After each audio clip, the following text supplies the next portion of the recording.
Hi, I'm Steve Holmes, the superintendent in the Sunnyside Unified School District. Today I'd like to discuss a little bit about leading, learning, and doing the work in high poverty school districts.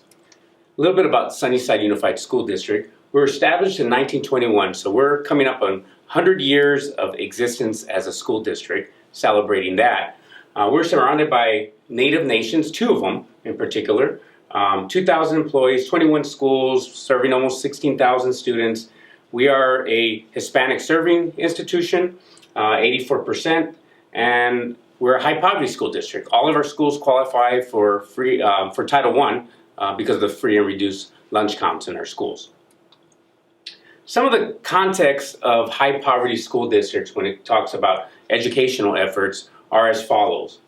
This idea of systemic values of compliance, conformity, and completion, soft bigotry of low expectations, many enabling classroom cultures, chronically low student performance, high teacher turnover, assessments focused on big data, and highly prescriptive curriculum and programs.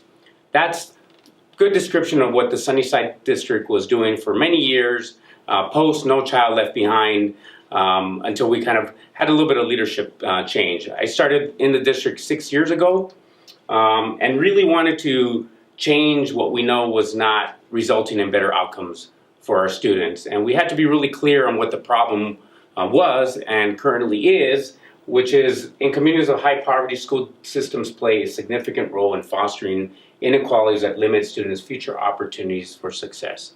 I think many times those of us that grow up in systems like these or have worked in systems like these, there's a lot of excuses for why students don't perform. Many of it is blaming parents, blaming poverty, blaming all these issues. Now, do they play a role? Absolutely.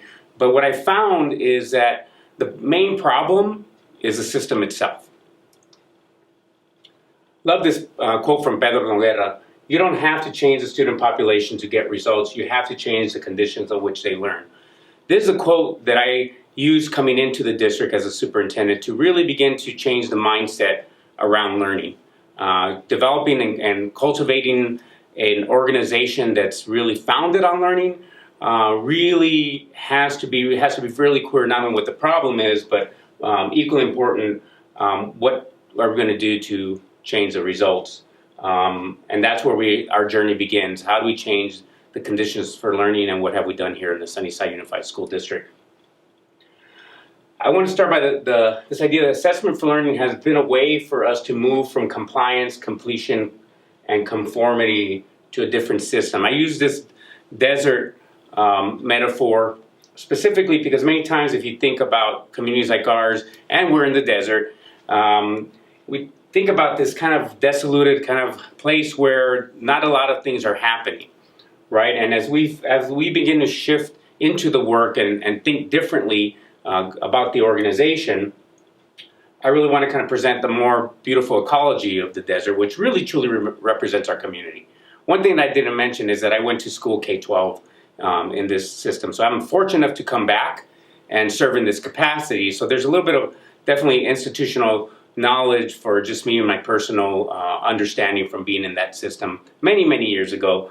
But really moving to a focus of developing students with a strong sense of identity, purpose, and agency, right? And so pushing against that problem statement, it was really clear for us to begin thinking about this idea of agency, which is the centerpiece of at least my thinking around how we're going to change this trajectory of performance. A lot of this stems from my own understanding as a classroom teacher of that relationship between the student and the teacher in the presence of content, and the importance of reciprocity and that relationship. That is that students see themselves as equal partners in the learning, right? And that's where I think the magic really happens with that when that occurs. We embarked about 5-6 years ago now in the formative assessment work, which is our point of entry into assessment for learning, which really came about in our mutual interest with developing student agency. Partnership with our Arizona Department of Education, who saw us as a district that had the capacity to not only engage in these efforts, but actually deliver at a high level what their expectations on what formative assessment was. Worked closely with Margaret Heritage at that time, with 2 districts here in Arizona, and really began discussing with her what true agency meant, but more importantly, how this work can lead to more equitable outcomes for our students. Kind of centered on these ideas of identity and classroom culture in support of this formative assessment work. Those of you who are familiar with it have a better understanding of what I'm talking about. But really what it's done is not only centered my own core beliefs around this idea of voice for students and what that really means, but it also centered the organization around really actively listening, taking notice, and learning from our students as well. It's brought coherence to this organization and about what's important, which is what's happening each and every day in our classrooms in support of the wonderful student population that we serve. Our vision is that every student is college, career, and community ready. And again, stemming from that interest that our students, it's not just about creating a learning ecology that supports students being successful post-secondary, but it's also important for them to also look back at the community to serve them well and figure out ways in which we can continue to improve our community, right? That's part of our DNA of our school and district culture. This idea of community is important. And as we developed a graduate profile, which actually took hold after we began engaged in our assessment for learning work, we really saw these ideas as these concepts, identity, purpose, and agency being in a centerpiece. But the competencies that began to evolve out of there are really very community-centered. This idea of knowledge for impact, so that we have students not only have a good sense of who they are, but they also know what they're going to do with the knowledge that they have. This idea of self and social awareness, being confident in who they are, particularly because we want our Latino students to really value their culture, value their language, and value what they bring to the table. It's an asset-based mindset that's driving our graduate profile, along with this idea of creative confidence. We also have a very strong arts community and music community, so fine arts play a real significant role with our community. If we wanted creativity to remain not only in the arts, but how we transfer that into learning experiences for our students. And critical consciousness. I'm a big Paulo Freire fan. I know that some systems, and many, are designed to really work against success for the students which we serve in Sunnyside. And we need them to have the knowledge and skills to understand those systems, gain leadership positions in those systems, and change the outcomes. So critical consciousness is one part of our outcome base. This is the context for what I believe some of the successful efforts that can happen in districts and high poverty districts. There's a whole another narrative on here, but I want to kind of shift a little bit of focus. Now you have context of who we are and what we're doing with the network in our assessment for learning work, and really talk a little bit more about the crisis of the moment, right? And as I begin to reflect on this crazy year that all of us experienced, the crisis the moment is not the academic impact of the pandemic, in my opinion. It's how school systems choose to address learning moving forward, specifically in urban high poverty communities. That's a concern that's really at the forefront of my thinking right now as we're coming out of this. We're engaged in deep efforts and have been and continue through the pandemic and will continue post-pandemic.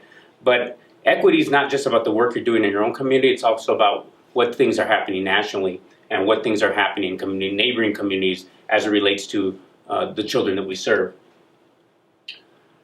So what is that narrative that's worrying me post-pandemic? This idea of the digital divide becomes is a big part of the narrative. Equity, who have access to technology. We're a district that went 1-to-1 10 years ago, so we didn't have a problem of moving quickly. We saw that as a need some years back. This crazy idea of learning loss, like students really lose learning, drives me crazy. No one loses learning, but becomes part of the narrative and rhetoric that drives ideas and, more importantly, drives solutions. And this idea of mitigation plans, right? That's kind of driven us, and moving forward, this can consume almost all your time, notwithstanding the polarization around what schools should look like, right, in this post-pandemic, wearing masks, and everything's become political in that space. And so that, and now there's money, right? So we have ESSER 1, 2, and now the ESSER 3, which is American Recovery Act, which is putting a lot of money in districts like ours, rightfully so, to help support these post-pandemic efforts. And that's important, right? Lots of money coming our way. But we've also seen this before, and here's where I'm going with this. I worry that there's just going to be more product. People, again, trying to purchase themselves out of performance or purchase product that really they don't need, right? Because we still haven't had a great grasp on where students land. And that's the journey we're on with teachers, right? It's not something that we're going to go purchase a product and say, okay, here we go, put everyone on these interventions. I can say we've been there, and I know a lot of districts that serve the population of students we serve are going to fall victim again to this if they haven't already. There's a whole politics of distraction that's going to be at play moving forward. Those of you that are fans of John Hatie kind of know this idea of appeasing the parents, fixing the infrastructure, fixing the students, fixing the schools, fixing the teachers, all these things that are part of a narrative that really can distract the organizations moving forward. And then we start creating gaps by this idea of addressing gaps, right? Pulling kids out of electives, putting them in more interventions, distracting from the organization to deal with all the politics that are driving us with all this money, and not really paying really good attention to what really matters, which is the learning. So is this equity? Right, we have all this money, we have all this work happening, we've got all these issues that are facing us post-pandemic, notwithstanding issues in many of our communities, right? Just a division within our communities as it relates to equity and social injustices that have been going on for hundreds of years, right? And so as we're coming back, this question of equity is in the forefront of my thinking, because I worry that students that are served like in communities like ours are going to not get what they need moving forward, and more importantly, it might set people back.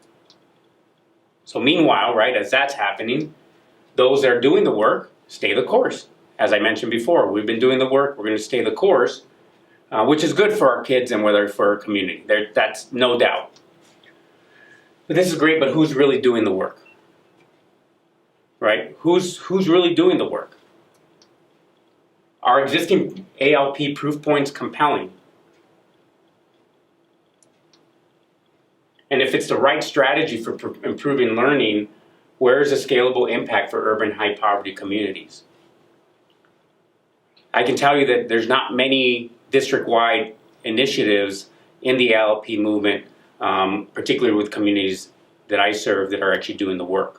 Right, so I go back to, can really the assessment for learning movement authentically lead the way?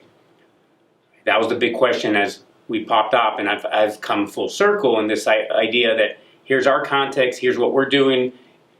Assessment for learning is part of our DNA and culture now, but we're somewhat of an anomaly in the space, and that's not right. We cannot authentically lead from that position when there's not many doing the work in the communities that need it most. So what do we need to do? We need to dig deeper on what it will take to really lead the way. And I don't think we can be happy with the small proof points that we have in smaller networks that aren't leading to scalable efforts for students. So I go back, is this organization really doing equity work?